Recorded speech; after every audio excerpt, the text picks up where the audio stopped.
Greetings, citizen. I am the Dark Lord, 11th ruler of the world, second in his name. I am Count reCieVed, and you are at my service.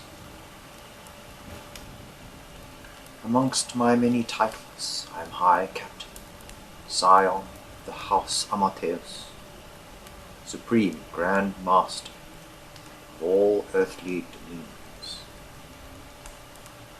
Strong greetings to you on this fine day of the week. Now, I am supreme. However, as much as it may surprise you, I am not quite all supreme. It must be told that the round table of the dark knights of the shadow, numbering 12, not including my own personage,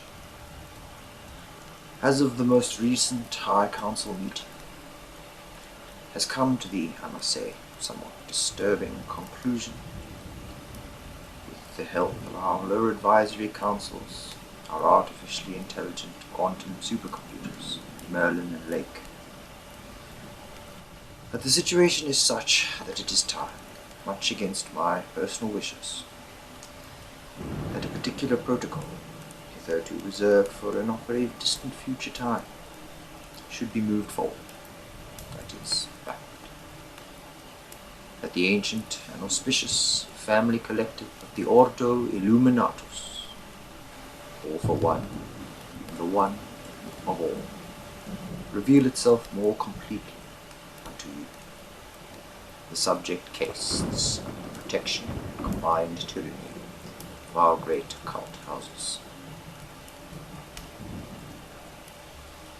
This transpires, it must be said, for the simple reason that the execution of our ancient, venerable, and most exacting master plan has been, just slightly mind you, more successful than our all-hallowed forefathers originally foresaw as they triangulated their high objectives. Now, from one perspective, this might be viewed as something of a failure for our latter generation. Lords, princes, warlocks, and witches.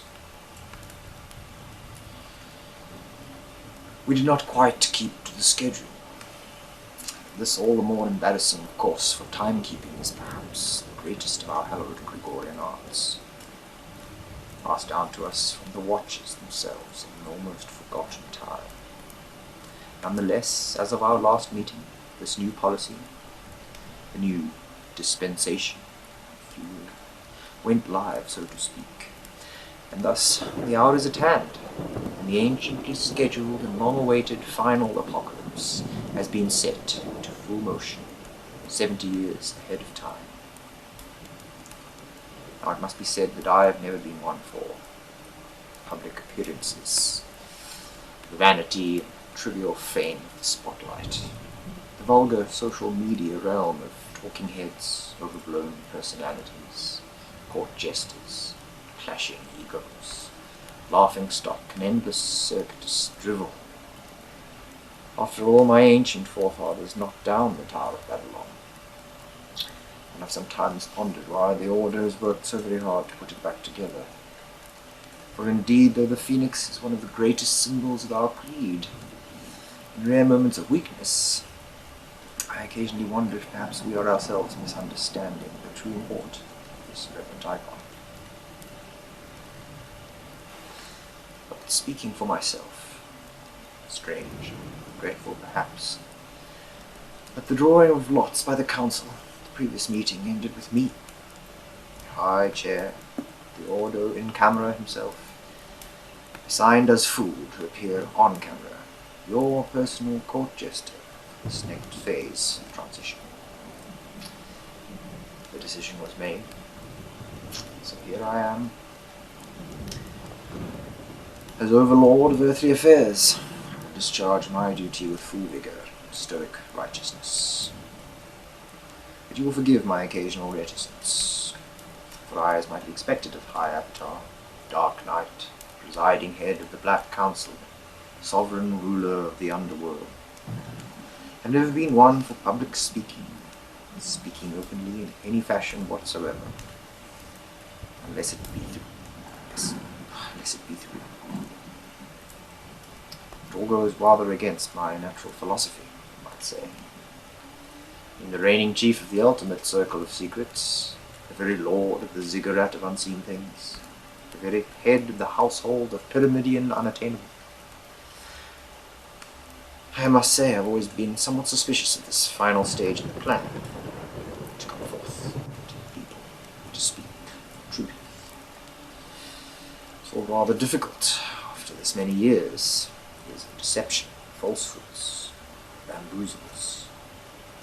But here I am, orthodox and canonical, live to the world, to attempt to make sense of the devil, to justify, to proclaim the new public dispensation of our perpetual domain. Now, what does that mean exactly?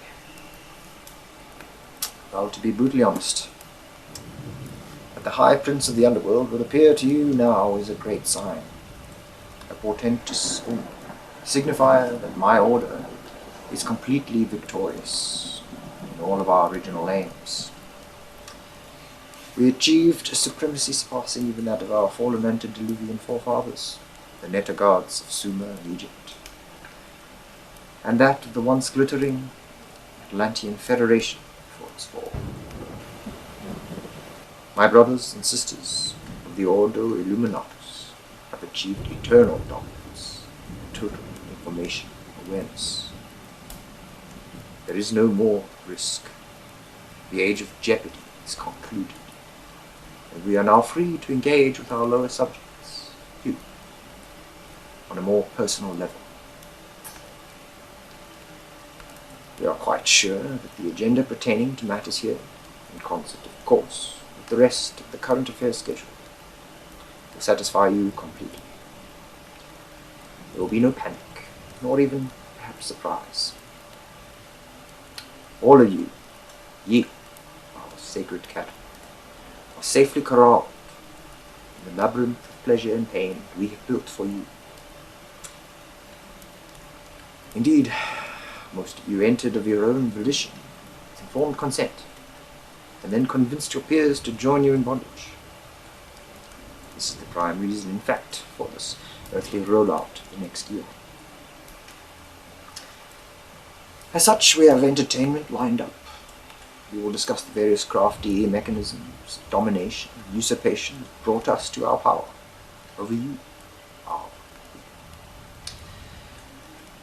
We will hold close reading sessions, historical and contemporary propaganda, enlightening you with the honorable methods by which we brought you into this darkness.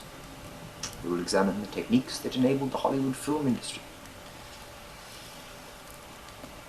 to conquer the very hearts and minds of you, the global populace.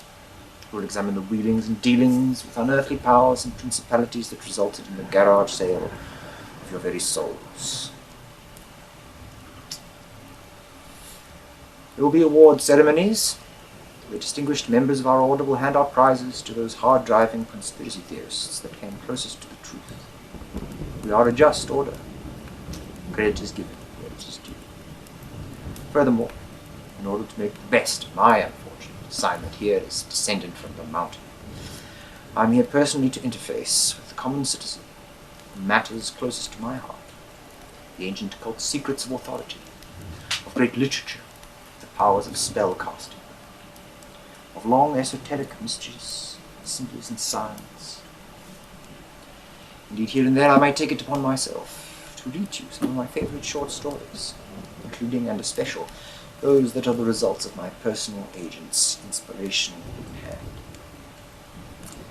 Depending on your time zone, you may enjoy them as bedtime stories. You would not want to be read bedtime tales by the Dark Lord of the Earth himself. This concludes our first delusion. I will return.